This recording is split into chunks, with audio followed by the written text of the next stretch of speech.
சும்மா அவங்கள கூப்பிட்டுடுவான்னு நினைச்சீங்களா? மனசாட்சி இல்லாம போய் சொல்லி அவளுக்கு நீங்க அவளுக்கு கூட உடல் உறவு வச்சுக்கல? இல்லை மேடம்.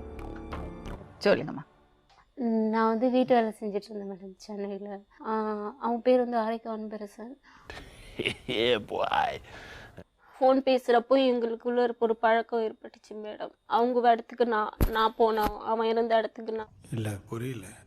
அப்படி தனியா அனுப்புவாங்களா ஒண்ணு? லீவு கேட்டு அக்கா வீட்டில் ஸ்டே பண்ணுறேன்ட்டு சொல்லிட்டு போவேன் மேடம். அது மாதிரி ஒத்த ரோசா பிள்ளைய ரொம்ப அற்புதமா வளர்த்திருக்கம்மா. அது மாதிரி அப்புறம் எங்க போய் ஸ்டே பண்ணுவேன்? அவன் கூட தான் மேடம். அவர் எங்க இருக்காரு? அவர் ஆஃபீஸில் தான் மேடம்.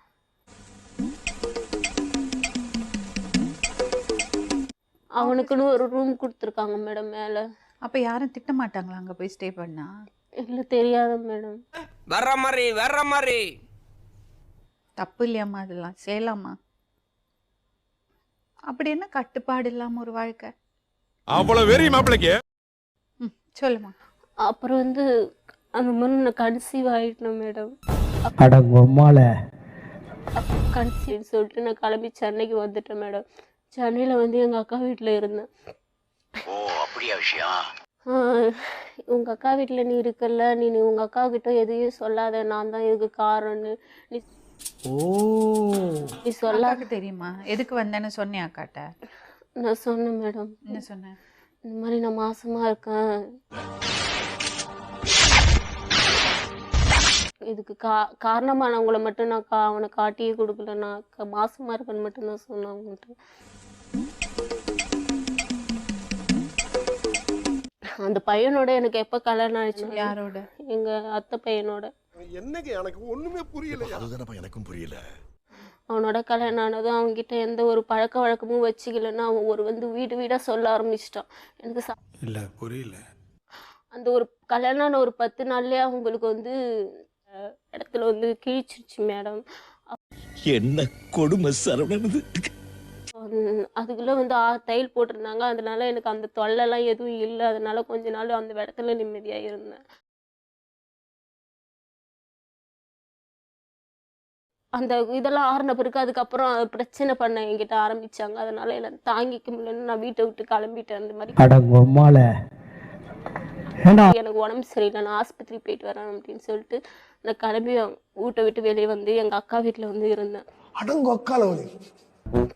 எங்க அக்கா வீட்டுல வந்து இருக்கிறப்போ அப்பதான் சொன்னேன், நான் மட்டும் யாருன்னு மட்டும் எனக்கு காமிச்சு கொடுத்தீங்கன்னா நானும் செத்துருவேன். நீ கல்யாணத்தப்பே நீ உண்மையை சொல்லியிருந்தீங்கன்னா நான் செத்துருவேன். நீ சொல்லாம அவனை போய் டைவர்ஸ் பண்ணிட்டு நீ வந்து இங்க இருன்னா. இல்ல புரியல. அதை நம்பி நானும் போயிட்டு டைவர்ஸுக்கெல்லாம் அவங்களுக்கு எழுதி கொடுத்துட்டு நான் வந்துட்டேன். அதுக்கப்புறம் கேட்கலையா ஏன் டைவர்ஸ் பண்றேன்னு? கேட்டாங்க மேடம். அப்பதான் சொன்னேன், நான் அந்த மாதிரி நான் வேற ஒருத்தவங்களுக்கு இதுவாகி மாசமா இருக்கேன், அதனால என்னால உங்க பையன் கூட வாழ முடியாதுன்னு அப்படின்னு சொல்லி சாம்பார் அப்ப எனக்கு இது அப்பவே சொல்லி தொலைக்க வேண்டியதானே? எது கல்யாணம் பண்ணி ஒருத்தரோட வாழ்க்கையை கெடுத்த? வெக்கமா இல்ல அப்பயே எங்க அப்பாவும் செத்துருவன்னு சொல்லி எங்க குடும்பத்திலயும் இப்ப பரவாயில்லையா? கல்யாணம் பண்ணிட்டு டைவர்ஸ் பண்ணா அவங்க தாங்கிப்பாங்களா? நீ கேட்ட ஒவ்வொரு கேள்வி என்ன செருப்பால அடிச்ச மாதிரி இருக்குடா. மாதிரி இல்ல, உண்மையிலே செருப்பால தான் அடிச்சது. சொல்லு, பதில் சொல்லு. கல்யாணம் பண்ணறதுக்கு முன்னாடி எது செஞ்சிருக்கலாம்ல? வந்து இப்ப நான் என்ன உங்கள்கிட்ட சொல்றது? இந்த பொண்ணு யார்? இந்த பொண்ணு எங்கள் ஊர் பொண்ணு தான். உங்களுக்கு நீங்க அவள் பார்த்ததே இல்லை? இல்லை பார்த்துருக்கேன். எங்க பார்த்துருக்கீங்க தம்பி? ஊர்லேயும் பார்த்துருக்கேன், பேசியிருக்கேன். அதுக்கே தெரியும். நான் அவங்க அக்காவுக்கும் ஃபோன் பண்ணியிருக்கேன், இதுக்கும் ஃபோன் பண்ணியிருக்கேன். அவங்களும் பண்ணுவாங்க, அவங்களும் 2 பேருமே எனக்கு பண்ணுவாங்க. புள்ள கொடுத்ததும் தெரியாது.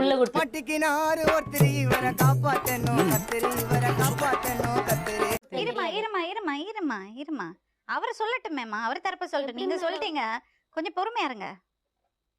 Oh yes, you are right. அது மாதிரி சும்மா ஜஸ்ட் தெரியும் அவ்வளோதான். அதுல ஃபோனும் பண்ணுவாங்க.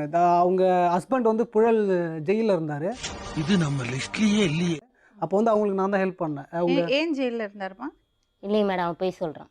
இல்லை உண்மையாக தான். ஆதாரம் என்ன வச்சிருக்க?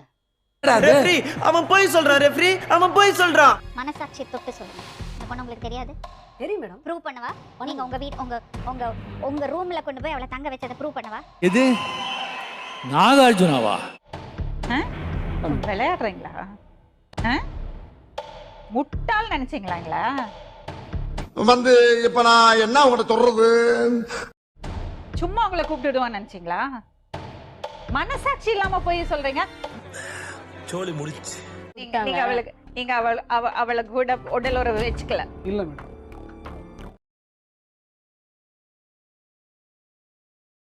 மேடம் இதுக்கெல்லாம் எனக்கு டெஸ்ட் எடுத்ததா மேடம் எனக்கு நிச்சயமா தீர்வு எடுக்கலாமா? கிடைக்கும் மேடம். நிச்சயமா எடுக்கலாமா? எடுங்க. நிச்சயமா எடுக்கலாமா?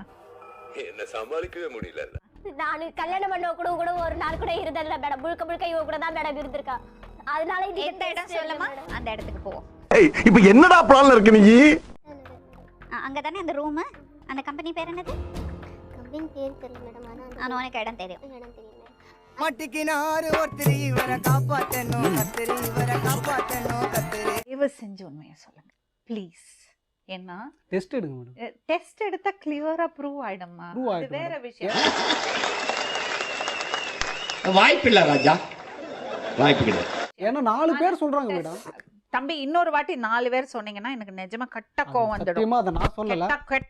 சுத்த முறாட்டே சுத்த முறாட்டே. என்ன குழந்தை மேல? அதே மாதிரி தான் மேடம். நீ ஊர்ல சொல்லாதன்னு குழந்தை மேல சத்தியம் வாங்கிட்டு நானும் சத்தியம் வாங்கி சாவு சாவும்ல செத்த வாங்கிட்டு எதுக்கு நான் சாகணும்? இப்ப நீ சொல்றியாடா, நீ அப்ப சொல்றது இதை இவன் தான் பண்ணா, நீ என்ன அப்ப ப்ரூவ் பண்றது? தேவையில்லாம என்ன பிரச்சனை பண்ணிட்டு இருக்க நீ? கூப்பிட்டேன் மாமா கோவம் வந்துருச்சு. யாரு தேவையில்லாம பிரச்சனை பண்ணாங்க? யாரு தேவையில்லாம பிரச்சனை பண்ணாங்க? இப்ப என்ன மேடம்? தம்பி அழகா தெரியுது. சூத்த மூடிட்டு இருக்க மாட்டேயாடா? உன் சூத்த அறுத்து சூப்பு போட்டு உனக்கே ஊத்தி விட்டுருவேன். மரியாதையா இருந்துக்க. தெரியுதும் நீட்டா தெரியுது. நீங்க கிளீனா அது ஆம்பளை தான் தப்பு பண்ணானே. எல்லாத்துக்கும் தப்பிக்கிறதுக்காக நீங்க தப்பு பண்ணாத ஆம்பளை சொல்றீங்க. மட்டும் தான் தப்பு பண்ணான்னு அர்த்தமா மேடம்? இது நம்ம லிஸ்ட்லயே இல்லையே. எடுத்துக்கலையே. இதே இதுக்கு முன்னாடி நான் கல்யாணம் பண்ணிட்டு போயிருந்தா, என்னது? கல்யாணம் பண்ணி போயிட்டு நான் ஒரு குழந்தை பெற்றிருந்தா, So, அப்போ நீங்க என்ன வந்து இப்ப நான் என்ன உங்கள்கிட்ட சொல்றது? சொல்ல வரீங்க? உங்களை ஏமாத்தி அவ இன்னொரு கல்யாணம் பண்ணிட்டானா? நான் அப்பெல்லாம் சொல்ல வரேன். அப்புறம் என்ன சொல்ல வரீங்க? கல்யாணம் பண்ண பொண்ணு என்ன வந்து சொல்லக்கூடாது. நிச்சயம் பண்ணாதுக்கு முன்னாடி நீ தொடலாமா அந்த பொண்ணு? நிச்சயம் பண்ணுனது தெரிஞ்சு எப்படி நான் தொட்டேன்? இன்னொருத்தனுக்கு நிச்சயம் பண்ணிருக்கேன்னு தெரிஞ்சு நீ எப்படி? உனக்கு வாய் ஜாஸ்தி. உனக்கு தெரிஞ்சு போச்சு. தப்பு பண்ணாத ஆம்பளையானா எனக்கு இந்த பொண்ணுக்கு எந்த சம்பந்தம் இருந்தது கிடையாது. எனக்கு அவளை தெரியாதுன்னு அடிச்சு சொல்லணும். நேர்மை நீதி நியாயம் ஜெயிச்சது. திருமணங்கிறது வந்து அவளுக்கு ஜஸ்ட் ஒரு ஒரு ஒரு ஒரு ஒரு சடங்கு, அவ்வளவுதான். அது நடந்தது, அதை விடுங்க. அது வேற விஷயம். அவளுக்கு விருப்பம் இல்லாத ஒரு திருமணம். அவ சூழ்நிலை அன்னைக்கு அவ இது பண்ணிட்டா. அது முக்கியம் இல்ல. நீங்க வந்து கல்யாணத்துக்கு முன்னாடி சொல்லிருக்கலாமே. கல்யாணத்துக்கு முன்னாடி சொல்லிருக்கான். அதுதான் உங்களுக்கு பிரச்சனையா இருக்கு. அதத்தான் நீங்க சொல்றீங்களே தவிர சுத்த முறாட்டே சுத்த முறாட். இவன் ஏன் என் மேல பழிய போடுறா? நான் அப்படி சொல்ல நான் வரல தப்பு பண்ணாத என் மேல ஏன் பழிய போடுறான்னு ஒரு வார்த்தை அந்த பையன் கேட்கல.